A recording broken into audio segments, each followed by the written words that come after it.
हम सब जानते हैं बाबा साहब भीमराव अंबेडकर ने एक बात कही थी, मैं धन्यवाद दूंगा कि आज उनके कोटेशन यहाँ जगह जगह लगे हैं, जिसमें उन्होंने कहा था कि हम सबसे पहले और अंत में भारतीय हैं।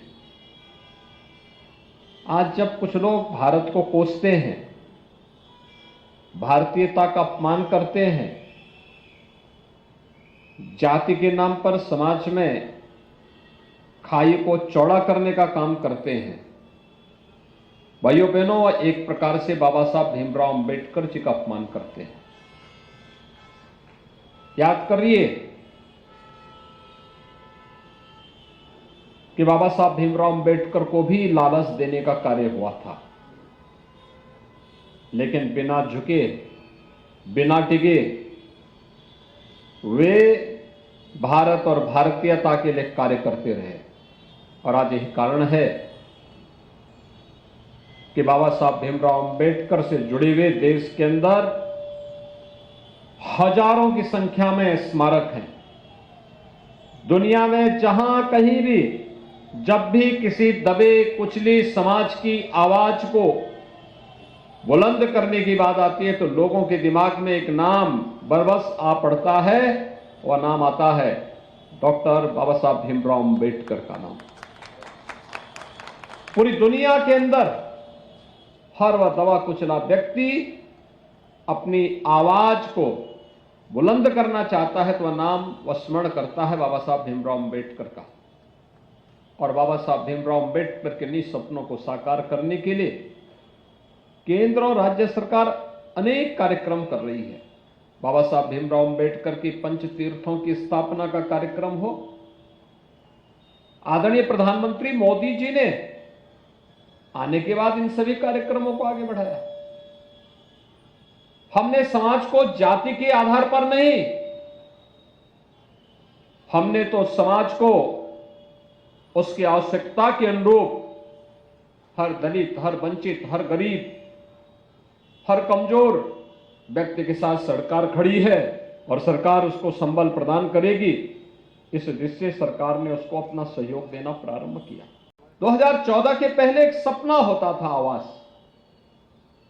आवास के नाम पे लोग किस प्रकार का मजाक बनाते थे। 20,000 में कोई आवास बन पाता है क्या? और जो नहीं बना पाता था उसके ऊपर अलग से कार्रवाई हो जाती थी। आज देश के अंदर 4 करोड़ परिवारों के पास अपना पक्का आवास है, जिन लोगों को प्रधानमंत्री मोदी जी ने पिछले 9-9.5 वर्ष के अंदर आवास की सुविधा दी है। और अभी भी एक लक्ष्य है कि जो बच्चे हैं उनको भी उपलब्ध करवाएंगे। गांव हो या शहर, हर दलित को, हर वंचित को, हर गरीब को इसकी सुविधा का लाभ मिलना चाहिए। शौचालय बने,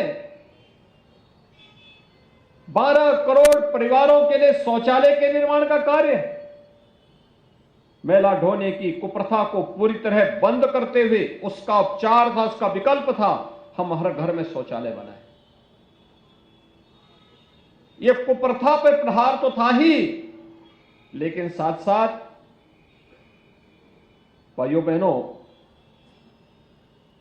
दबे कुचले समाज को बीमारियों से, विभिन्न प्रकार की उन बीमारियों से मुक्त करने का एक अभियान भी था, जिसका पैसा आज उसका बचता है, परिवार खुशहाल होता है। जो लोग आज भारत विरोधी गतिविधियों के माध्यम से समाज को विभाजित करते हैं, भारत को कमजोर करने का प्रयास कर रहे हैं, ये बाबा साहब भीमराव अंबेडकर का अपमान करते हैं। हम सबको इसके बारे में गांव-गांव जाकर के बताना होगा। और मैं आपको इस बात के लिए फिर आश्वस्त करने के लिए आया हूं, हमने पहले भी कहा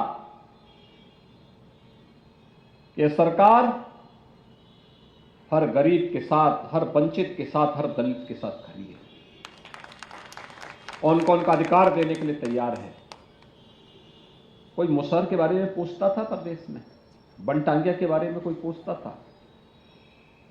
चेरो, थारू, कोल, बताओ, कोलों का इतिहास तब का जब भगवान राम से का इतिहास है। कोई पूछता था? अहरिया, सहरिया, ये सभी ऐसी जातियां हैं, छोटी छोटी जातियां हैं, छोटे छोटे समुदाय हैं, एक सीमित क्षेत्र में हैं। आवाज दबा दी जाती थी। बाबा साहब भीमराव अंबेडकर ने इनके उत्थान के लिए कार्ययोजना बनाने की बात कही थी। 70 साल तक इनको वोट देने का तक अधिकार नहीं। भाइयों बहनों, आज मुझे बताते हुए प्रसन्नता है कि डबल इंजन की भारतीय जनता पार्टी की सरकार ने 100% सिचुएशन के लक्ष्य को प्राप्त करने की दिशा में यहां पे कार्रवाई शुरू की। हर उस दलित और वंचित के पास, वो मुसहर हो, कोल हो, भील हो, चेरो हो, थारू हो, सहरिया हो, बुक्सा हो, इनके पास, हर एक के पास अपना मकान होना चाहिए, जमीन का पट्टा होना चाहिए, उनके पास अपना शौचालय होना चाहिए, उनके पास राशन कार्ड होना चाहिए, उनके पास पेंशन की सुविधा होनी चाहिए, उनको फ्री में राशन की सुविधा मिलनी चाहिए, उनके पास जॉब कार्ड भी होना चाहिए और उनको शासन की हर एक योजना से जोड़ने का काम भी होना चाहिए। 100% सिचुएशन के लक्ष्य को प्राप्त करने की दिशा में सरकार के द्वारा जो प्रयास प्रारंभ हुआ है, उस प्रयास को हम ये मानते हैं बाबा साहब भीमराव अंबेडकर का प्रयास है, उनकी कृपा है, उनकी प्रेरणा है, जिसको आज प्रधानमंत्री मोदी जी के मार्गदर्शन, उनके नेतृत्व में डबल इंजन की सरकार प्रभावी ढंग से आगे बढ़ाने का काम कर रही है। आज हर एक क्षेत्र में आपको सुविधा मिल रही, आरक्षण का लाभ मिल रहा है, आगे बढ़ने के लिए एक नई ताकत मिल रही है। और इसलिए जिससे कोई भेदभाव न करने पाए, समाज में किसी प्रकार की कोई अस्पृश्यता न हो, इसको पूरी तरह समाप्त करना है। इसको आगे बढ़ा करके हमें अपने देश को मजबूत करना है, जिससे बाबा साहब का मिशन वह देश का मिशन है, और व्यक्ति का मिशन नहीं, देश का मिशन है, भारत की मजबूती का मिशन है, भारत की एकता और अखंडता का मिशन है, भारत को दुनिया की एक ताकत बनाने का मिशन है। और उस मिशन के साथ हम सब जुड़ करके कार्य करेंगे। और मैं आज के इस अवसर पर इस बात के लिए फिर आपको आश्वस्त करता हूं, जहां भी अभी जमीन के पट्टे नहीं मिल पाए हैं, हमने पहले कहा है, अगर आरक्षित श्रेणी की भूमि नहीं है तो जो दलित, जो वंचित, जो गरीब वहां पे अपनी झोपड़ी या अपना मकान बनाया है, उसको वहीं पे वो जमीन का पट्टा देकर उसके लिए पक्का मकान बना दो।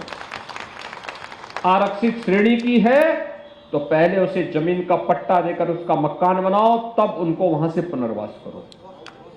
भाइयों बहनों, क्योंकि हर व्यक्ति को जीने का अधिकार मिलना चाहिए, सम्मान के साथ जीने का अधिकार, और सम्मान के साथ जीने का यही अधिकार बाबा साहब भीमराव अंबेडकर ने दिया था।